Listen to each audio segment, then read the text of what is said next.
When I was a little girl, I really did not know what went on in the country. You know, I was 10, 11, didn't know very much. Things for me went on like they did before too. So, but one day I came home and my mom said, go and get your father. He couldn't work anymore, but I didn't understand that either. Where he was working, they fired him. I thought they fired him, but they fired him because he was a Jew. So he cleaned other people's home in the next town. There was a big park from us. That park went all the way to that other town. That was a bigger city than ours.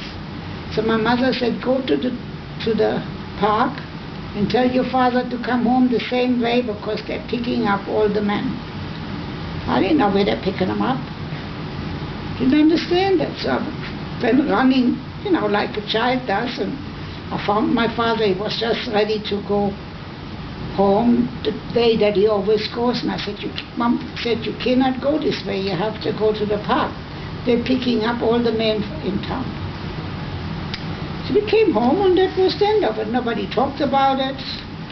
I didn't know who they took, who they didn't. Our town didn't have all that many Jews. Then it started, I used to go to school where I was living. All of a sudden I couldn't go anymore. I had to go to the next town. That meant I had to take a train, but I liked that. It was a novelty for me, you know. I wasn't upset. So I went to the next town. And then one day I came home from the train. I had to walk quite a bit from the train to get home. I passed by the temple where we belonged to. My father had the second row in the front, on the side. And he always kept his tallis and his siddur in that slat underneath. That was his seat. He went there every Shabbos. And I seen there was fire. The temple was on fire. But it just started.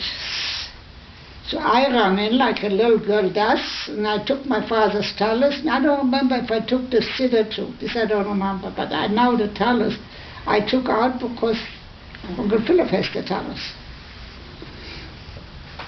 And I brought the tallis home. My mom didn't say anything. How come you went for the tallis? I said there was fire and I didn't want my father's tallis to burn. Oh, a couple hours there was nothing left of the synagogue anymore. And then I started to realize that things were not right. There was a big department store. All of a sudden they were selling out. They wanted, first of all, they had a daughter who was a Zionist, and she wanted us to go to Palestine.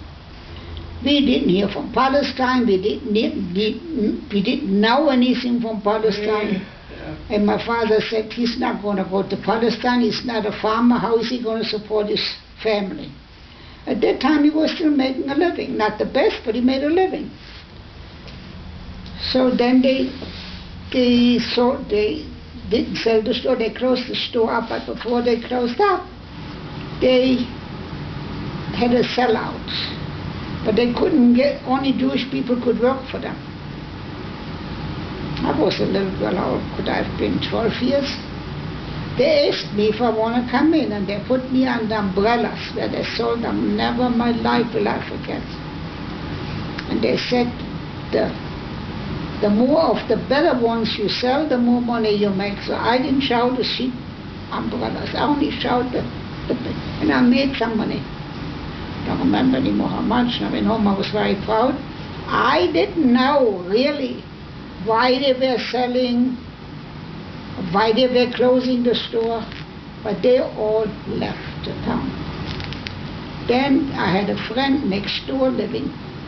Her bathroom window looked into our kitchen. She could, because it was stuck, we looked down, so she could look. I couldn't look up, but she could look to the window, and she used to call me. And we were very good friends. They also were quite wealthy people, not like us. We were working people, my father. And one day they came to my parents and said they're sending the boy they sent to Italy. What did they say? Why did you send the boy to Italy? To learn to be a cook. They had a department store. Why? From one end to another, how does... But you know, kids forget. One day they came to the house. Her name was Laura. And she said, we're sending Laura to England on a kinder transport. And we want Marianne to go with it. They would have paid for it. We didn't have the money for it. And I started screaming, I'm not going anywhere without my parents. And Laura was screaming, she wants me to come along. Make the long story short, she went on the kinder transport and I stood behind. So life went on like always, like before. I missed my girlfriend. We used to talk out of the windows when we didn't see each other for a day.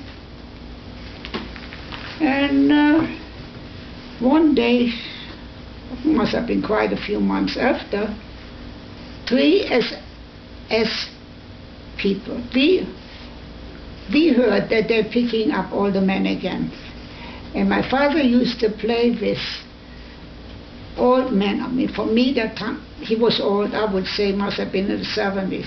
And he had an unmarried son. They were once very, very wealthy and became very poor. I don't know why and what. But they're still hung on what used to be. They used to come to the house every night. When my father came home from work, they came over. And they played cards, so we sat around the table and talked. And one night, when they found out that the Jews gets picked up, those 2 came to our house, to our apartment. And everybody could bring along a little suitcase of winter clothes. So my father packed his little suitcase, and he had a very heavy winter coat he was wearing and a hat, waiting for the SS to come to pick him up. But you couldn't run away from them. And those 3 SS, to me at that time they looked very tall. If they were as tall, or was it only my memory? But to me they looked giants. They knocked on the door, my father opened up the door, and they took the 2 men out from us, the old man with his son, and one said to my father, you stay here. So my father looked at him. He says, aren't you Leiber? They used to call him Leiber. He used to be the foreman that factory in that, he was the iron, where they melted the iron in. He said, yes. He says, I used to work for you. The young man said.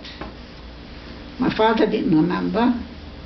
He says, because you always treated me good, he says, I give you 3 days to leave the country.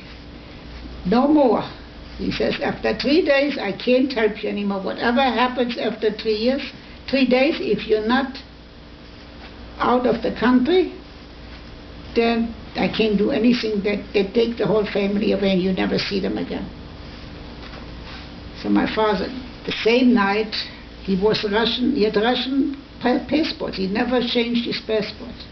And at that time they were friendly with the Russian yet. They were friends. My father went to Berlin. That was, I would